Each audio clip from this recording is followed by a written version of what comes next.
Something fucking dawned on me today when I was coming back from my power walk. Another, I just brush aside these people.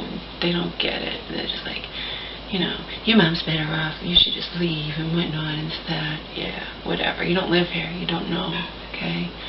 You're just going to condemn me because, I get justifiably frustrated at the things she does that just blow my mind, like what happened the other day, the day she fell into the table and then did strange things all day long. So, you have not a clue, okay? You just don't know. Auntie turned over all that money. It just dawned on me. Even when I got my big settlement from Social Security disability, you do not want anything attached to that amount of money. She doesn't have a credit card, but then when she was talking about going to visit her friend, she was like, well, maybe I'll just bring a checkbook. I'm thinking, and it dawned on me, wait a minute, Laura, we have this huge amount of money. We don't want that.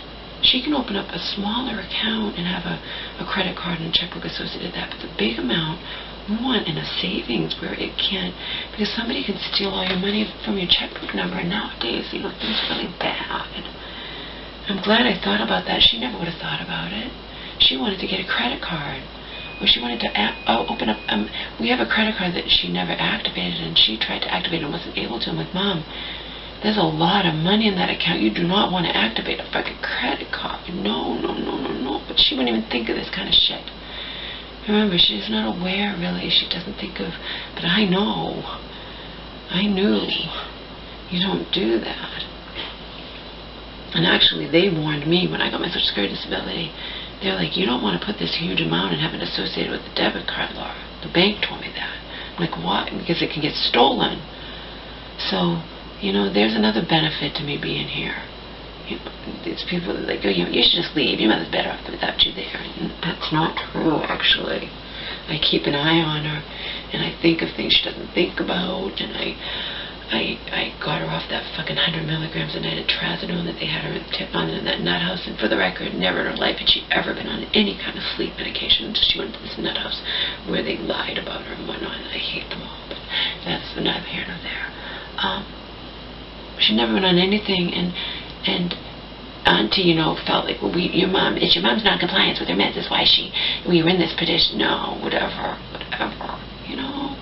If had I not been here, my mom probably would have got hurt. She was falling asleep even when she goes to that place. She couldn't stay awake. She was on 100 milligrams of trazodone. That's all fine and good when you're in a fucking nut house and you're safe and they make your meals and you're not using the stove and you're not doing whatever. But, my God, she wouldn't have thought about it. I thought about it. She's sleeping over 10, only if I wasn't here. Only she's sleeping like 10 hours a night and still can't stay alert during the day. I'm like, Mom, what is wrong? Why can't you stay alert during the day? You're sleeping all night long. I don't know. I'm like, we need to cut back on that trazodone. That's ridiculous. 100 milligrams a night. It's ridiculous. Had I not been here, who knows what happened? You think she keeps any kind of eye on my mom the way? No.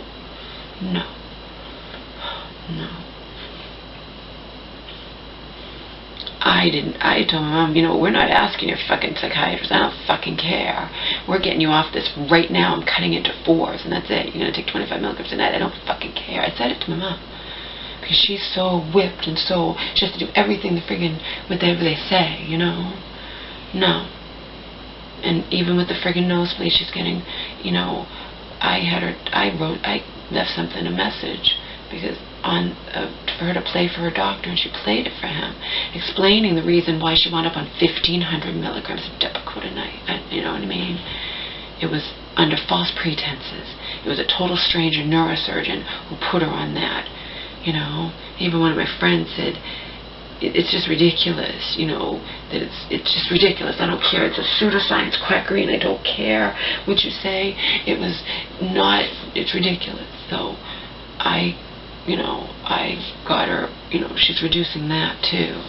But again, she wouldn't have dared do anything. It's me, okay? Me that does all this crap. And now I just thought of something fucking else, because I have a fucking brain, okay? She does not want a large sum of money associated with any checkbook or any credit card. No. You want that in a savings, and then you have a small account of access. And I didn't even think of that, you know. Hopefully, because she sends out checks, and people can get the check number and the routing number, and I mean, hopefully nothing bad has happened to that money, because we're going to get that taken care of tomorrow. Only because of me that I thought of it. So that's to all of you, any of you, because I got comments today, and I reproved them. You know, saying, you should just leave. Your mother's better off. You're just weighing her down. She's better off without you there, and blah, blah, blah, blah, blah, blah, blah. Fuck you. You don't live here. You condemn me because I get upset and frustrated. You know what? Be in my place in here and see how you would react any better. Seriously. I do the best I fucking can under these circumstances, okay? She's heavily medicated. And the other day, when she falls on the table, you know, that's not her fault. But then she does weird-ass things that not only could potentially endanger her, but endanger my fucking beloved Omar, beloved to me Omar, you know. I have a right to be upset when she does really unbelievably asinine things I can't comprehend, okay? I'm human, too.